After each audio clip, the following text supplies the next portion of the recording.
Let's take a look at the opening of the email, or the first sentence or the first paragraph. In this video, we'll take a look at some strategies and some language that you can use to get a really good start to your emails. So the number one thing you need to think about when you're writing that first sentence after your greeting is, why am I writing? What's the purpose of this email? What do I need? And if you keep that in mind, that should be the first thing that you write. So for example, here I could say something like, okay, I'm writing the email because I need to tell the person I can't go to the meeting on Monday. So first line, I can't attend the meeting on Monday. Pretty straightforward, right? Why am I writing an email? Oh, to congratulate them on the new product. So say it. I'm writing because I want to tell everyone on my team I won't be there on Friday. Say it. I will not be in the office on Friday. Maybe you're writing because you need something. Ask for it right away. This is especially true with coworkers. You don't need the kind of big openings. You just go right to the point. You need something. Ask for it nice and politely. Could you please send me? If you can keep that in your mind, your emails will be much better. There is never any reason to have multiple sentences that aren't the main idea of your email before. In a minute here, I'll show you some times when you do want to write one sentence, one extra sentence. But other than that, often your first, sometimes your second sentence should be the exact reason why you're writing. Keep that in mind, and your emails will be much more concise, much more direct, much easier to read, and that's the important part. So here are some common phrases that you've probably used, you've definitely read, maybe you've learned to use, or somebody told you they were a good idea. They're not.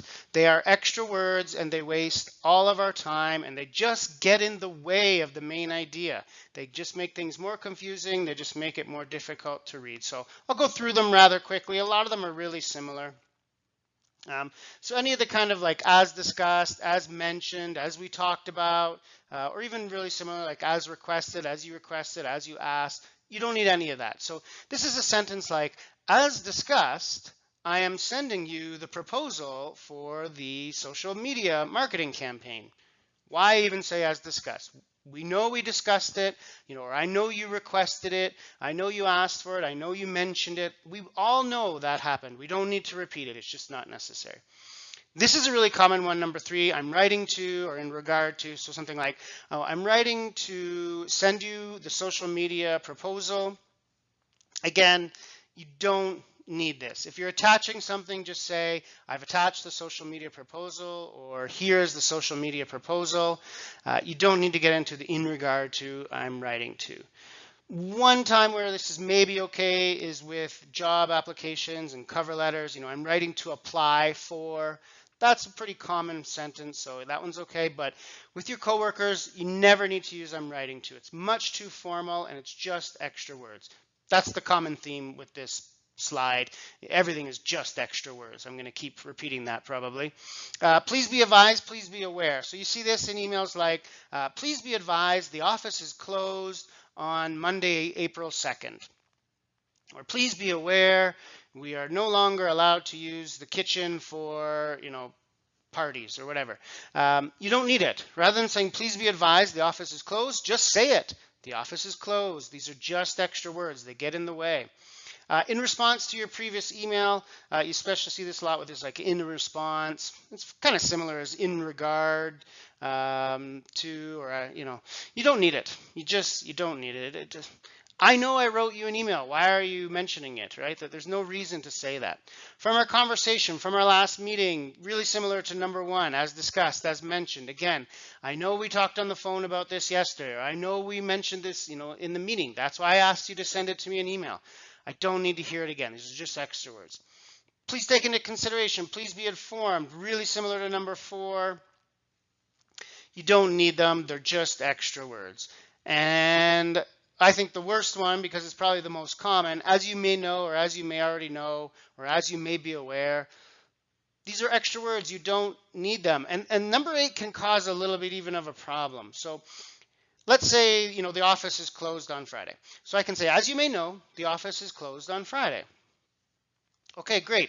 So if I knew that already, then why are you telling an email? Why are you emailing me? I'll say, oh, I already knew that. You're saying I might know it. Why are you telling me again? Bigger problem, if I didn't know that, I'm going to say, well, I didn't know that. Why is he saying as you may know? Who did he tell? Did he tell everybody but me? Why doesn't he ever tell me anything? That's a problem. So I go with a general rule of never using these ones. I mean, I never use any of them, but I think number 8's the worst. Most of these other ones are just extra words and they get in the way, but number 8 can cause problems. They're all extra words. Stop using them. You probably think they're kind of formal or they're polite or they're just how we write emails or it's how you learn to write emails. You don't need them. It's extra words. In the end, it's just all nonsense. Get to the point. Talk about what the purpose of your email is. So here are some times when you might have an extra sentence in the beginning. A thank you is a really good time before you get to the main idea. So like, thank you for your quick response. Here is the budget proposal, for example. Or thank you for meeting with me last week. I have attached the proposal that you requested.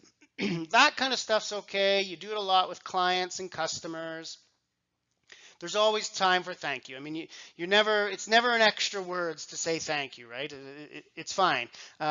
Sometimes when you haven't talked to somebody as well, you can kind of give one quick greeting. Again, this is for clients. It's not really for customers. Things like, I hope all is well. I hope you had a nice weekend. I hope you had a nice holiday. Often using that phrase, I hope, that's fine. One polite sentence before the main idea of the email is fine. If it's more than one sentence, you've made a mistake, you're talking too much. You need to get right straight to the purpose of the email. So that's the openings. It all comes down to one idea. What is the purpose? And go directly to that as concisely and as directly as you possibly can so that you're not using extra words, you're not giving extra sentences. This is really, really important for email because we all spend too much time on our emails and nobody wants to read extra words and sentences. So get straight to the point so that the person can know right away.